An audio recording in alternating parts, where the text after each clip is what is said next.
Welcome back to the DS Chronicles, the Demon Slayer podcast. I'm one of your hosts, Ronny. And I'm Chaz, and I sound like shit. He's a bit under the weather. We'll get to that. Today we will be covering Season 1, Episode 3, Sabito and Makomo. It's Sabito. Sabito and Makomo. Yes, that's good. Pretty good. If you wouldn't have watched it in dub and watched it in sub like everybody else, you would know how to pronounce it. No, because in Japanese, I'm sure they say just Sabito. And I go, wait, what was the name? For some reason, I have Sabit. Sabit? I feel like it's a good nickname. A silly Sabit? Yeah. So what's up with your voice? It's gross. I know. Well, last weekend... Well, yeah, I guess it was last weekend. I was with your blood-related cousin. Right. And we've talked about that so much. We had a lot of drinks, a lot of fun, and I believe that I acquired a sickness from her tonsils. It was a delayed thing. It was. It takes time to. Well, yeah, you said you felt it coming on. You didn't do the necessary, what is it called? Precautionary cautions. I did. I actually did. I took multiple vitamins. I drank a lot of waters. And it still got you, huh? Still got me. Yeah, my immune system's just built different because we've been all over each other, and I am still fine. Still fine. It is crazy that we can play all those games and do all those things, and you're spend so much time together, and I'm all right. So what do you say we get into the episode? What did you think? It's pretty solid. I like a good training episode. New characters, tale as old as time with this training episode. But then right when you think you're done, turns out you're not done. That is what I like about this training thing. Okay. There's another layer to go on to it. So we'll get right into it here. We begin with Tanji burning the early morning oil to put some thoughts in a journal. Journaling is so important. You got to get your thoughts out. I wanted to ask you, do you journal, Ronny? Yeah, I journal, I would say, every year I probably journal 6 days, 5 days consecutively, and then I start another second time somewhere in the year. I do that one day, and both times I forget about it. And what week is that you're deciding to do it 5 days consecutively? It's not like it's a New Year's resolution. It's just some point, call it, maybe it's a July. Maybe I'm like, oh, wow, I feel like if I just journal, my life will improve if I get these thoughts down on paper. And then I do it for about 4 or 5 days, because you got to handwrite a journal. Yeah. Some people who don't do it only 5 days, they actually do it consistently. Maybe they do type it out because that's more realistic. But it's just, if you're going to journal, do it right. But that's like giving somebody a card on their birthday and it's just typed out. Yeah. How lame is that? Yeah. I don't want it. If you're going to type it out, just don't even give it to me. It's so true. And just because, you can get a card, but write a little passage. Yeah. Give me a little passage. Don't just say love. Yeah, exactly. So-and-so. If it has like a writing that says like "Happy Birthday, Chadley," somehow it's already. Because it's a more card. classy look. When I was a kid, I was folding notebook paper in half, and you can get away with that as a kid. But still, don't just let it say like, "The times ahead are promising." Don't let me open up a card that says "The times ahead are promising." Yeah, I always like when I see something like "You've been such a good young man." They start out with that. You have a lot of cards that say that. Yeah, there's a but lot just of people. compliments on your past. You've been such a good man. Keep doing it. Yep. But then they don't write anything. So, I hope it says. Are you a journaler? No, I'm not. You never tried? Not a journaler. I used to have a diary. Really, you're a diary guy. Well, more what's of a journal different guy? from a diary and a journal? I think one is. I think a diary is just like, to me, it's all emotion based. Your feelings and all that stuff. A journal can be anything. You can, journal your thoughts. Oh, that is true. You could journal and just be like, hey, I ate some Lucky Charms today. A diary is just so personal, whereas a journal, maybe you have a passage from the journal you show someone. I see what you're saying. Like, okay, this is a journal. Today I ate a bowl of Lucky Charms. Okay? Yeah. This is a diary. Today I was overcome with emotions when I thought of my pet cat that died at the age of 7. Today I ate a bowl of Lucky Charms and some of the milk got onto my shirt, and when Brad saw me in history, he laughed at the milk stain. Now I'm going to kill myself. That's a diary. Okay. Yeah, but don't do it. But I that's used to why you do write diaries. I used to do diaries, and I did I had a cat named Oreo when I was little. Yeah. And when I was probably 8 years old, I was diarying. I was diarying it up, and I had drawn a image of the cat, and I put "I miss you, Oreo." A little drawing too, huh? It's pretty bad, but all right. So let's get on to the second minute of the episode. Nezuko appears to be having the most peaceful sleep ever, even though it looks like she can't breathe. It looks like a tough breathing, her mouth, she's not breathing out of the mouth. Just muzzled up always. With my nose issues, there's no way this could happen. Yeah, with my nose issues today. Red Rocket is already up and waiting. He wants to get some training in.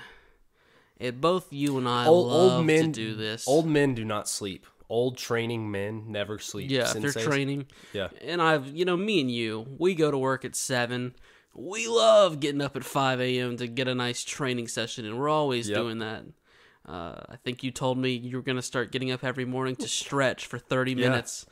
You sent me 2 Snapchats. It's kind of like my journaling experience. You sent me 2 days of Snapchats, and then you stopped doing it. I just forgot to Snapchat. I still do it. You still do it every morning. Yeah. That's why you're so limber.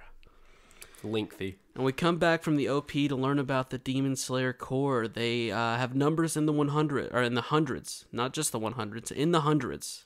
Yeah, this is some important info right here, so I hope you got it all. Oh, I got it. Completely unrecognized by the government. Since ancient times, they exist to hunt down the demons. Hence the name Demon Slayers. Yep. But the leader has always been a mystery. Okay. Oh, now mystery man on MM. So what is your initial thought right here? Yeah. I have an initial thought, and I don't know the answer to this. Mm-hmm. Maybe there is an answer. I've seen the second season as well, but I don't think there's an answer to this. Okay. So there's still a mystery man out there. I remember when I first listened to this, I was like, because Nezuko is a demon, what if the leader is a demon? Oh, wow. I love that, Chaz. I love that. That is exactly the brainwave I wish to be on during this podcast. Yep, I'm with you. It's a demon for sure. Because who knows the dangers of a demon more than a demon? Yep. And they make it seem like, it's been like this since ancient times, and they make it seem like, is it just one guy that's been leading him the whole time? Yeah. Or girl. Or girl. Yeah. Make sure to say girl. They don't make it seem like, they don't say the leaders have always been unknown. They say the leader has always been unknown. Huh? We're on to something. And it's the good old classic switcheroo. They do this in shows all the time. Attack on Titan did this. You have the young boy who's angry at the world, at Titans, and guess what he is? He's a Titan the entire time. And a demon. We get a recap of what we have come to learn about demons. Don't have to touch on all of this, because it's, some can shapeshift. Some have other powers. That was like the main unique takeaway. I was like, oh, what kind of other powers are we talking about, Tanji now has has his own triple threat ankle weights. I guess that's just a rite of passage as a Demon Slayer. You got to make sure that you're, at any moment, if you need an extra boost, you just cut those off. And you got to stay in sandals. Your stats If you wear regular shoes. With socks. Yes, sandals with socks. Don't let those toes just be peeking around every corner. I feel like if you get caught in regular shoes, whoever's the leader of this Demon Slayer Corps just appears out of nowhere and just slices your neck. And it just doesn't make any sense. Why would they be in sandals? Everyone knows that it's a faulty move for such action. How can they move around so quick with sandals? I don't know. Can you imagine it would take so long to find the right fit of sandal that you would need to be able to perform all these tasks? In sandals, they are like the quickest shoes to wear down. How many sandals are they burning through? I don't know. I don't think any. I think they just keep the same pair on, and somehow they're just not falling apart. Just melds to their skin? Yeah. I guess. So to become a Demon Slayer, Tanji will have to be trained up and survive the final selection at Mount Fujikasane. Yeah, you said it right. But he will only get to try if Red Rocket deems him worthy. Tanji has been doing this mountain descent day after day and is getting pretty good, But now Urokodaki is adding a lot of knife-based booby traps. Dude, those knives come flying in. They look sharp. They could, feel like they could end his life. I think so too. And then the overkill, there was the hole of knives or swords, rather. I think you could get away with like 3 or 4. There was like 17 in there. Yeah. It's like, do you need 17? It's like so they get attacked and he loses one sword. He needs a second one. He's like, damn it. All other 16 of my swords are in that one hole. Yeah. It's just not smart booby trapping. And then he starts getting to hold a sword, which is, it's a real step up. And unfortunately, it messes up his whole routine. Something so small can make a big difference. Yeah, and I didn't even notice that he didn't have a sword this entire time he was training. Now he's got, how much do you think a sword weighs? Not much. Well, especially these. They look very agile. They look very slim. I would put his sword at around 11 pounds, 7.76 ounces. They're not using pounds in this system, okay? Okay. How many kilograms does the sword weigh? They're using 11 kilometers, 0.63 centimeters. That's a pretty good guess. I was going to say around like 75 millimeters. Somewhere around that area. Yeah. And when you do the conversion, I do believe that equates to 11 pounds. Yeah, that's around 11 or 12 pounds. But yeah, I mean, it's you could have more of a sword to handle. You know what I'm saying? It's not too much to... We talk about it a little bit later. Or we don't talk about it. The show talks about it. Him swinging a sword. Right. I've never swung a sword, so I wouldn't know how grueling it actually is. I gotta be honest, like an 11 pounds, that almost seems like maybe it's too much. I think that seems pretty fair because... You think that seems fair? Because... The hilt of the sword it's got to weigh at least like 10 pounds because after like so many swings, it shows how tired they get. And they already have like kind of superhuman but that's the whole strength. thing of like, I mean, how long, if you just put your arm out in front of you and held it there, how long could you reasonably do that before your arm just think about like a stick. Stick weighs what, 2 pounds? How you could just it depends on the stick. You could just endlessly swing a stick. Now there is the debate of like how long do you have a stick before it becomes a log? How big can a stick get before it becomes a log? That's the circumference, I believe. Or how big can a stick get before it becomes a limb? What is the max weight of a stick? I'd say 5 pounds. Okay. That seems fair. Seems pretty fair. And then you graduate to limb territory? Then you're at a limb. Yeah. Okay. Limbo, and then you got... A log. And Then you got a trunk. A log is definitely circumference, though, right? It's not really more length, it's more roundness. Yeah. That's true, yeah. Yeah, you can have a much longer of a limb than you can a log. Yeah. All right. That's what you come here for. We figure it out. So I think this sword, I mean, swinging it like this, it's going to tire you out. It is. But also, just running with the sword. Yeah, an extra 10, because I think 10 to 11 pounds is a pretty fair assessment because if you think about the people that do the weight vests when they're training, it's always about 10 pounds usually. Right. They can do it, but does it get them tired? Yeah, it does. And this is what this seems like. Yeah, especially it's one side, you can't distribute the weight over equal sides. He's got it on one hand. So I could see it messing you up. It's like when you get something in your shoe and it's all you can think about. And then you get it out, and it's like a little pebble. And you're like, wow, that ruined the last 30 minutes of my life. Yeah. And this is what it is. Yeah, there's a lot of people that they feel something in their shoe, and they let it go on for 30 minutes before they get it out. Well, I'm just always busy. I'm always moving around doing stuff. Okay. And sometimes I use my toes to try and kick it to the side of the shoe. Because I'm uncomfortable with the size of my feet, so I do wear shoes a little bit bigger than I'm supposed to because I want a little wiggle room to make people think, oh, he's not actually wearing size 8.5s. He at least wears an 11. That's respectable. So I'm little wiggle room. So I'm sliding around in those, but you can sometimes, if you get the pebble just right, it doesn't become a factor for another 20 minutes because it's got to work itself back down into the main part of the shoe. We used to have a guy back in high school. I swear to God, this guy wore like a size 9, but in basketball, like he was just embarrassed to order it. So when the coach would come around giving us our shoe size, he would just say size 12.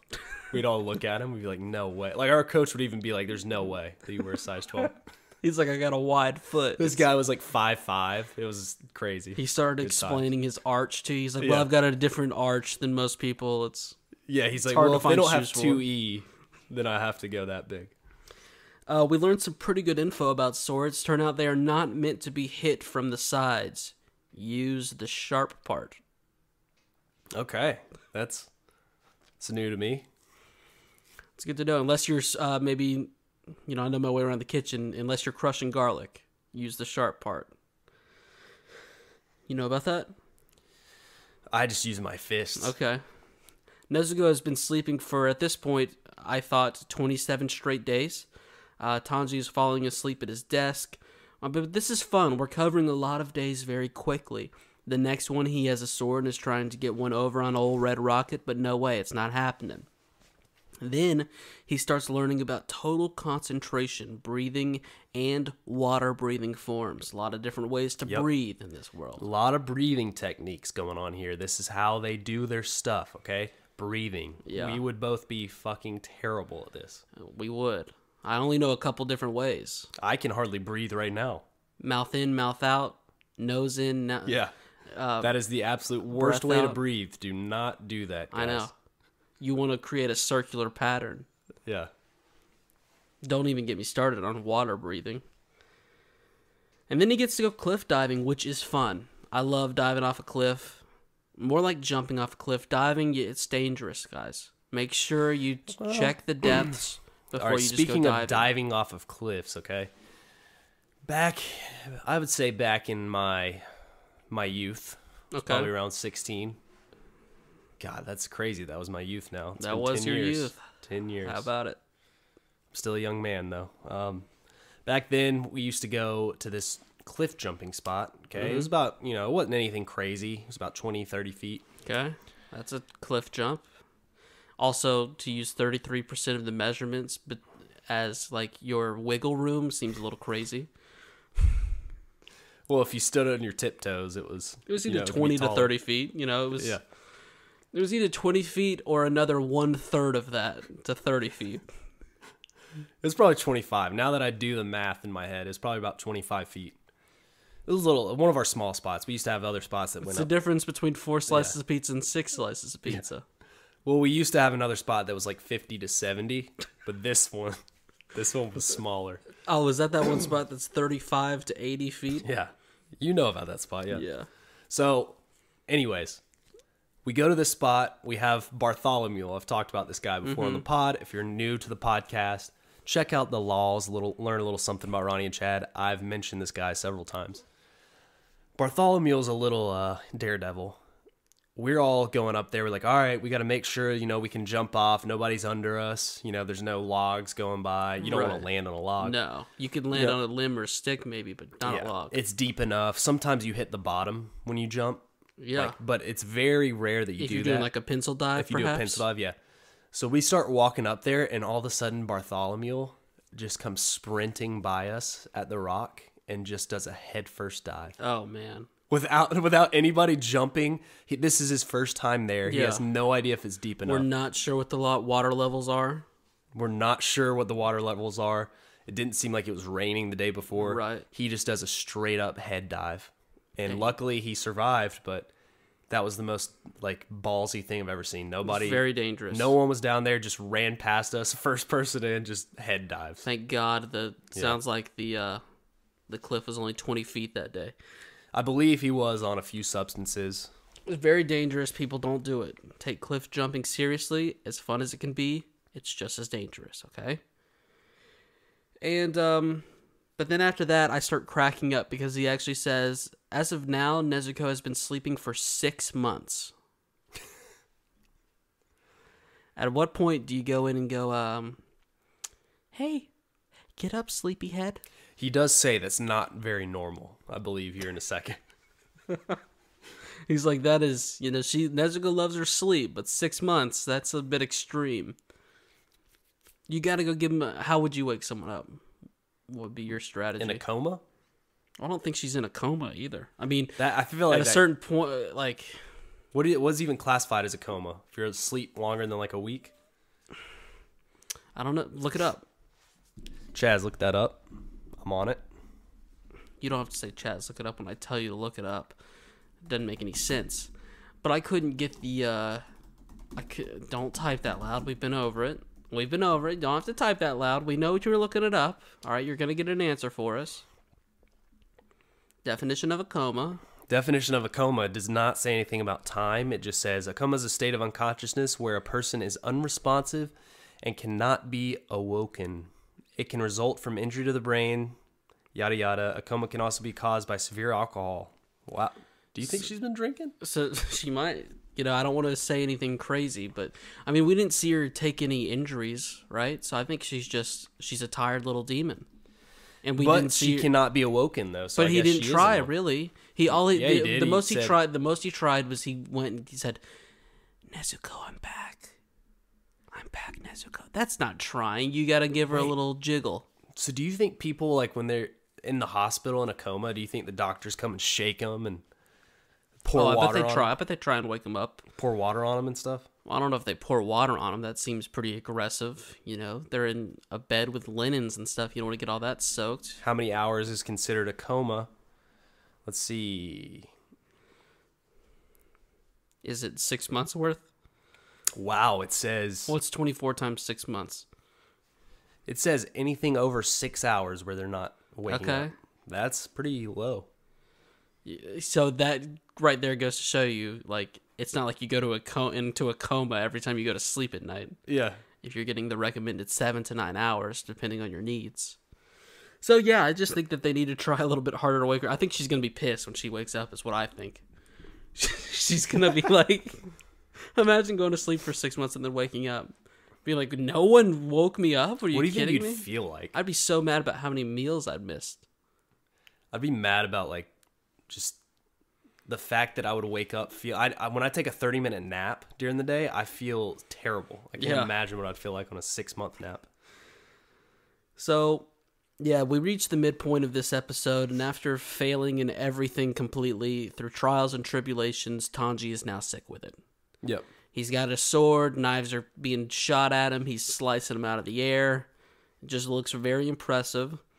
I wanted to see a few more like cuts and scrapes, though. There's no way that he dodged every single knife that came his way. Yeah, especially when he wasn't sick with it. He was having to take a couple cuts and bruises for sure. But Red Rocket says, "I now have nothing left to teach you." And this is a classic sensei move. They do this all the time in programs and in films. Yeah. They teach them something, and then they're like, all right, that's it. That's all I got. Adios. And they just leave. So then Urokodaki leads him to a boulder, says, "If you can slice this, I will let you into the final selection." There's no way he's slicing this. Well, hold on, Chaz. Tanji gasps as he looks at it and says, "But the pioneers used to ride these babies for miles." SpongeBob Chronicles coming soon. Urokodaki walks away and never taught him anything again. We will not be seeing him for a while. You think he's still like at the house? Like he's still in the same location. He didn't like kick. What if he just went like a couple trees over, climbed the tree, and is just watching him entire time? And then he just stays there for the next year? Yeah. Just keeping an eye on him. Like, you think there's any like small chit chat in the morning where he's like, Tanji asks him some questions. He's like, no. I've taught you everything that I can. No questions. Yeah. You've been given all the information. Good luck today. It seems kind of mean. I don't know if he like went on a vacation so to not have awkward meetings. I don't know. So 6 months later, after training every day, he still couldn't conquer the boulder. His hands are pretty blistered up. And I actually went through something very similar this past Friday. The blisters. I'm not much of a golfer, but my father, my brother, and I, we went to the golf range, the driving range, and got 150 balls. Started swing, or I have 135. Sorry, I misspoke. Don't think I'm that good. I would have tired out at 150, 135. I just got through, and my thumb, it received a blister. Ooh. And it was hard. It really made gaming The blister difficult. was hard? Yeah, like, well, no, at first it was pretty fragile. It's starting to harden up now, but it just like was a little hole in my skin, and owie is what it was. That's why you sucked at Fortnite so on Friday. annoying. That's why. But yeah, he seems to have a similar injury since he has 27 blisters on one hand. Yeah. So I can The training sympathize regiment's- with his pain. Yeah, the training regiment's pretty aligned right there. 6 months, 135 balls, pretty similar.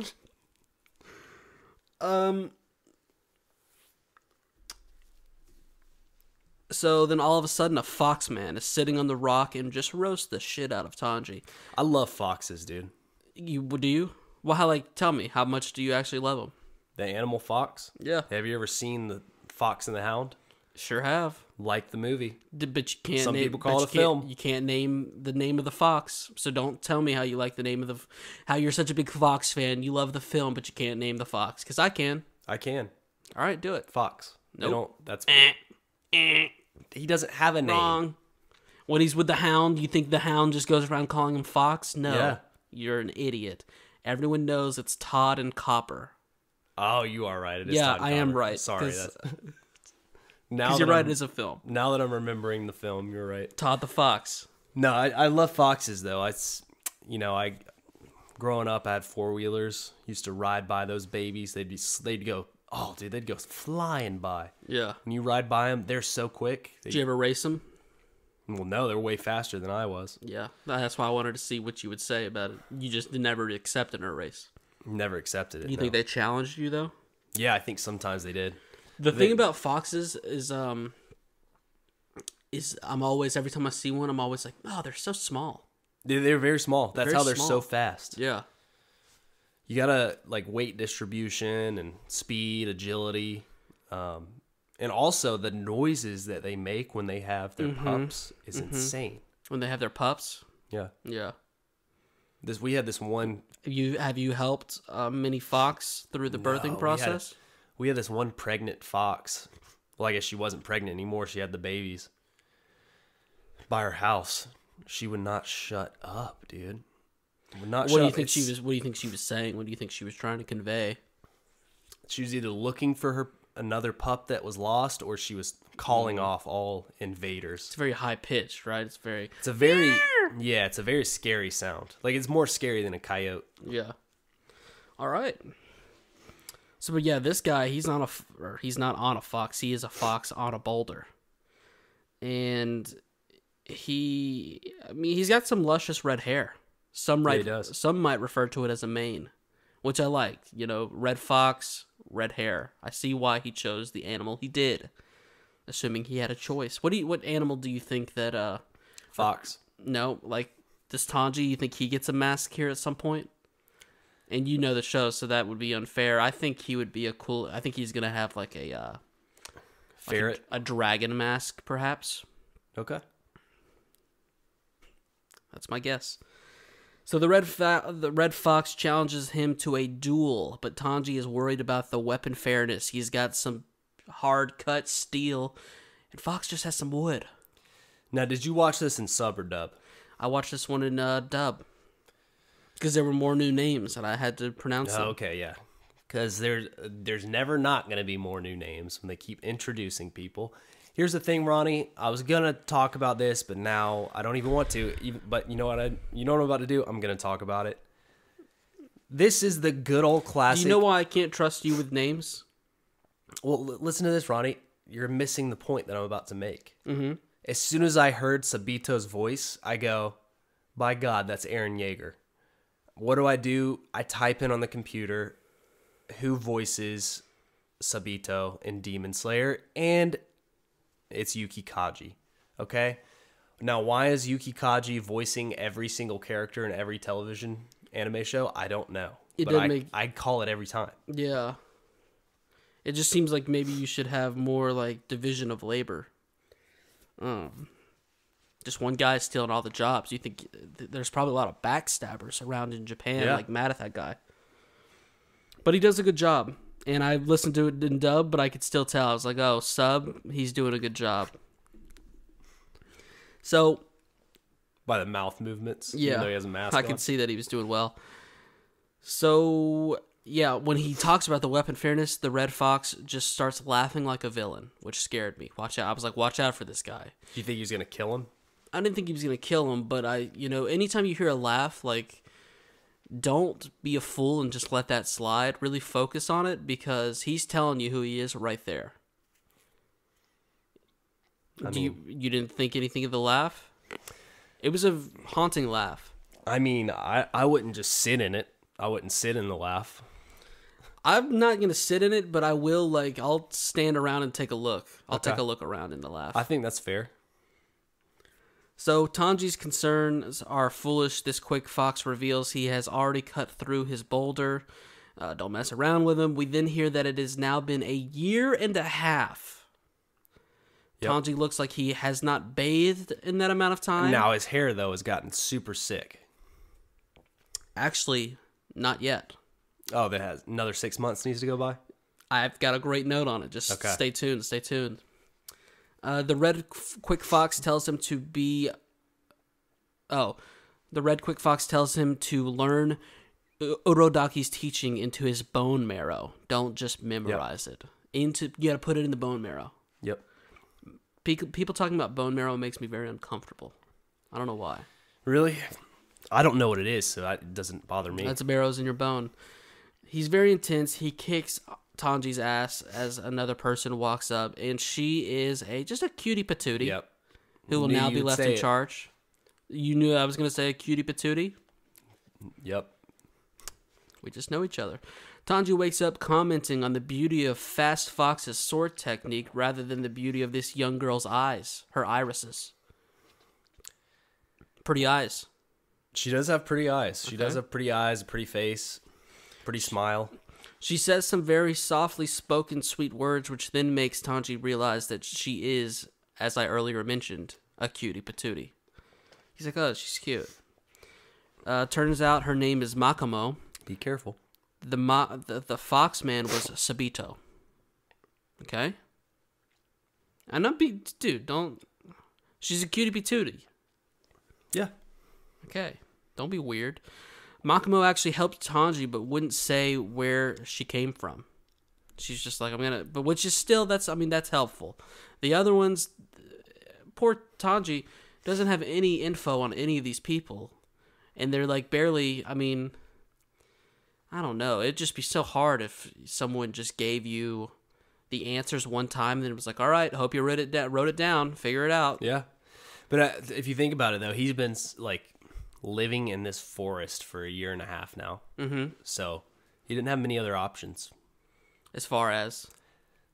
If they don't give him answers or anything, he's just got to roll with it. Well, it's a good thing. That was part of the challenge. It had to be. Yeah. To know if he was a journaler. We would both fail. Because we'd go out there and train, and then we'd just go home and sleep. We're not journaling. And then at some point, when he's like, all right, I've taught you everything I needed to teach you, we're not going to remember. We didn't write anything down. I'm out of those woods in a day or two. Yeah, that's a good point. It's not going to take me long. I'm surprised no, demons have come. Well, you don't think they know about these woods? Do you think... Do you think they're in a hurry to Saguri? No. They know that Red Rocket resides in these woods. You're right. Red Rocket, if they are trying to get into these woods, that's what he's been doing this whole time. Just fending them off. I don't even think he needs to fend them off. I think the word has got around and they know, stay away. So, she says they aren't siblings but orphans that Kodaki raised. Interesting. I didn't see it. Did you see him as a father figure? Or a sensei father figure. Sensei, but not doing actually. The menial task of making breakfast and, washing their feet. Yeah, it's one of those, you could see him doing that for a day or two, being as a guest. Yeah. But doing that, constantly, no. Those are, the two most important things about being a father, right? Making breakfast and washing feet? Yeah. Okay. I thought so. We're going to be great fathers.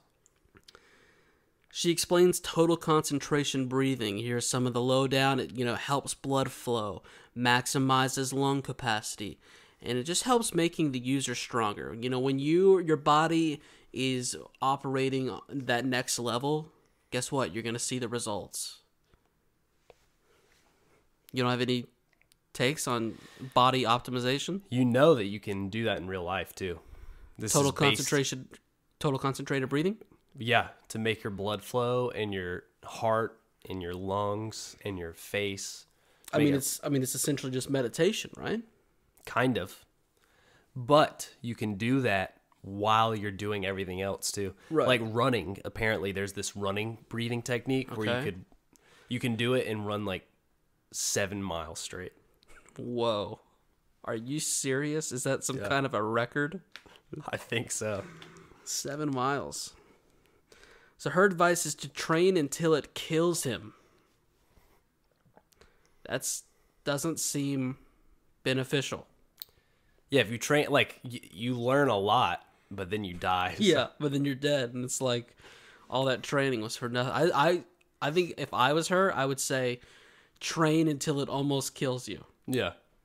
And then recover, and then you'll be trained. Don't do it just till you're dead. What? That's a good point. That seems foolish.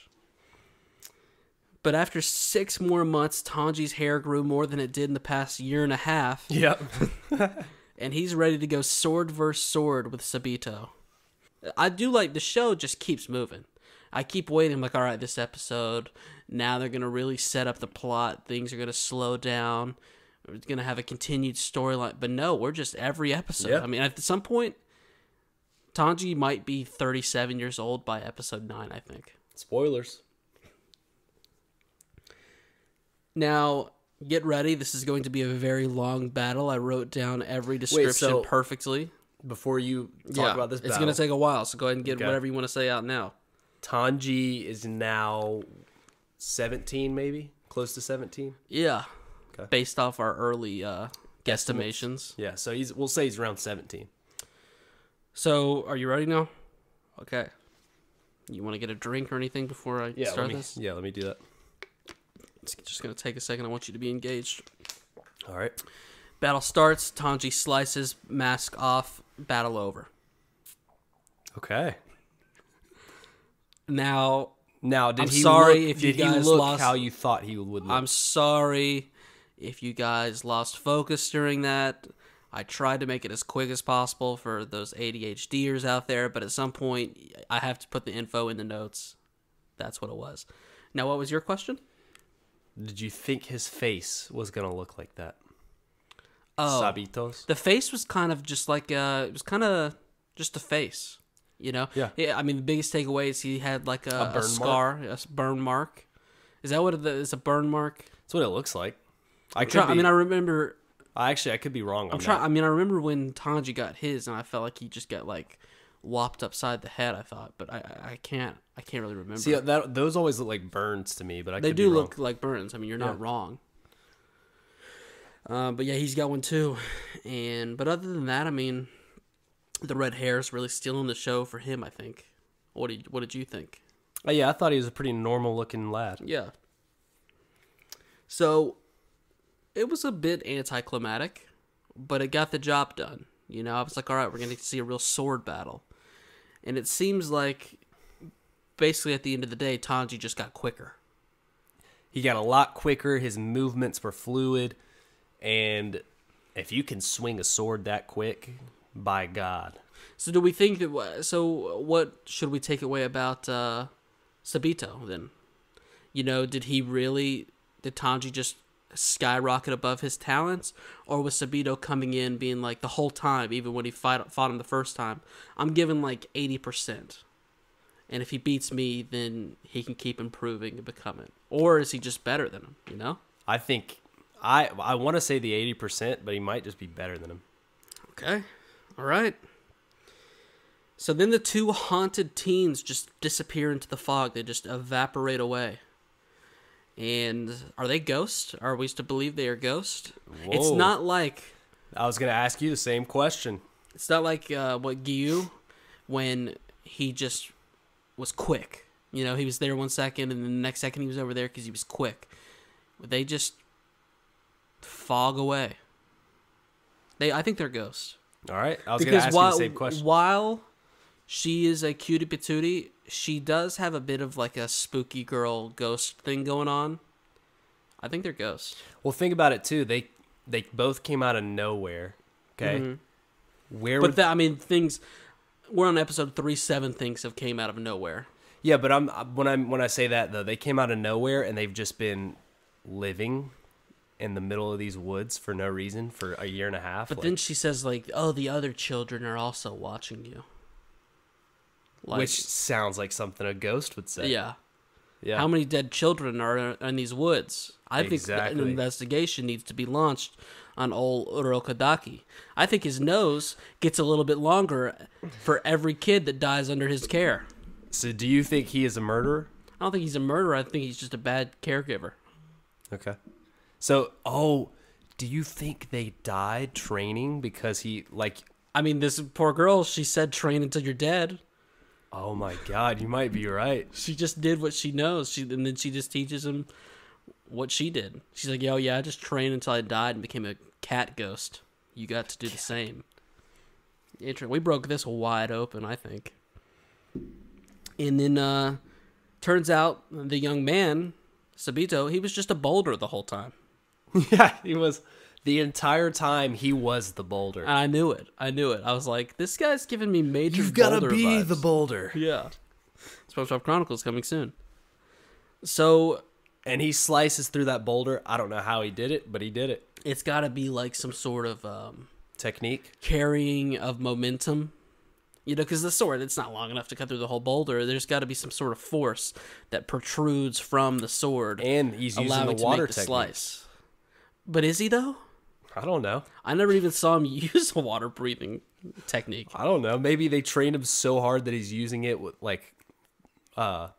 he's using it without thinking. Yeah, just doing it. I never saw Makomo. I mean, she explained the other kind of the deep controlled breathing technique. Is that what it's called?